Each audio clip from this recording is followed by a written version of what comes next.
like, well, it's Stefan. And she's like, en français, Stéphane. I was like, no, en français, Stefan. And we got this big yelling match. And I was like, no, my name is Stefan. It doesn't matter what language it is. It's Stefan. That's like what it is. And then she sent me to the principal office. Yeah. What did they have to say about that? They called my dad, not like to be like our son, just to be like, how do you want to resolve this? He's like, his name is Stefan. I don't understand. I don't. What are you? Solved. Yeah. What are you talking about? What is there to resolve? Ready? Yeah. You guys ready? Sure. Okay, let's do it. Pick it up from there. Tell us what happened. Yeah, there was this record that we used to always listen to in the van. Yeah. It's The Bronx 3 by The Bronx. Okay. And it was produced by this guy named Dave Schiffman. And when we were talking about doing the record, we sort of like made a list of dream producers and like producers that we never thought we were going to get to work with. Yeah. And at the top of our list was Dave Schiffman. And we sent him the demos. He was the first person we sent the demos. Yeah. And we didn't expect to hear back from him. And he sent us an email like 3 days later. Was like, I love this, let's make a record. And a week later, he was in Toronto, like from California. He flew to Toronto and we're working on pre-production. Wow, crazy. It was a crazy experience. And so because that guy you looked up to in production took you guys very seriously, obviously you made that leap of faith of saying like, listen, this is not going to just be a hobby anymore, and went for it. That was like, I think that was the day when Schiffman emailed us and said, let's do a record, where we like all sat down and were like, okay, is this for real? And we decided that like, if Dave thinks that there is potential here, then now is the time to kind of quit our jobs and focus on making a record and going tour. Even if it is a pathetic use of potential. Exactly. Right? We did it like live off the floor for Yeah. the most part. I don't know. We just sort of wanted to make a record that we thought represented our live show, and we had made like recordings and stuff with people previously, and just kind of felt like it didn't really capture what we were about and what we wanted the recordings to sound like.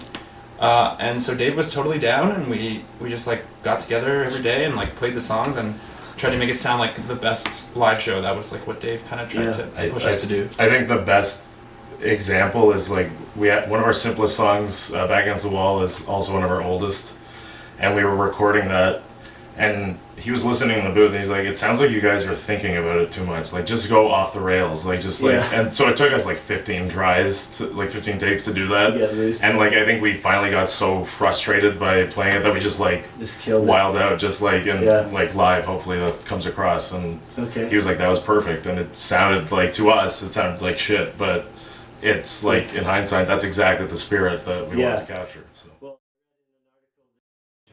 So he's like the main guy. I usually bring in the songs at the beginning, but the songs are so drastically different once we get done with them, and it's a long process for us. I mean, it's like usually a month or two of in the basement working on one song. So the final product is totally different from what. And what makes a good PUP song to you guys? Be it what subject matter do you like writing about, or musically? I think musically,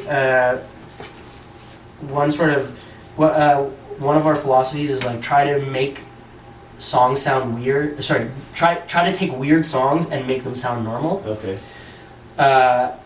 So we I tend to write by melody instead of by rhythm or whatever. So melodies I come up with are sometimes they don't make sense, or 5/4 or 7/4 or whatever, and the goal is sort of to make them not sound weird.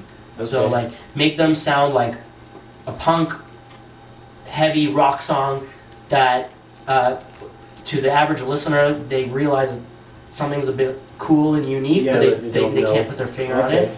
That's sort of outlook. That's always kind of been sort of the goal, I think.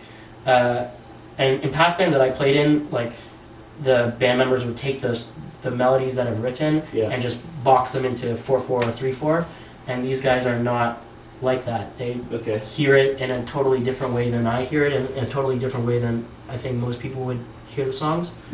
And so the result is to me anyways, is pretty interesting. It's like Unique, yeah. the songs end up sounding totally different than what I had imagined them to sound like. Nice. Okay. Well, that's a good insight into the writing process of PUP here.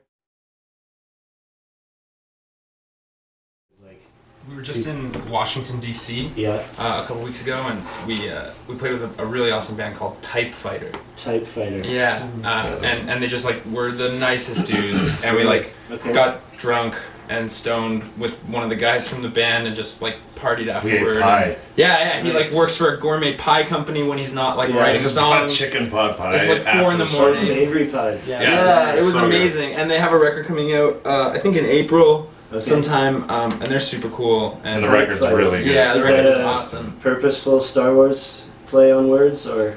I don't know. We never Yeah. really asked him. We Yeah. just it was like, let's party, and we were like, okay. Yeah. And then we did. Well, we'll check out Type They're- Fighter. I'm always up for new music. They're so. great. Stuff. Yeah, I mean, we were just touring in Europe and the UK, and a couple interviewers said to Was us, that they right? were like, the only thing we know about Toronto is that you have a crackhead mayor, and like Isn't that awesome? it's just like he's a buffoon. So like, what's going on? Are you like emissaries of this cracked out Yeah. city? And although it's funny, it was like that was kind of weird for us. We were kind of just like, Yeah, you to know, get it overseas. Like, Yeah, that's how it- widespread. it was It's like insane. the answer to that is kind of like, oh, it's really funny, like it's hilarious. There's a lot of humor in what's happening, but also it's kind of sad for us Yeah. to be for that to be what people in Europe know about Toronto. Toronto, I They know. don't know about All the multiculturalism yeah. or the great music scene. Everything or- that came previously is just wiped yeah, away. it's just Yeah. gone. It's all It's just- rough.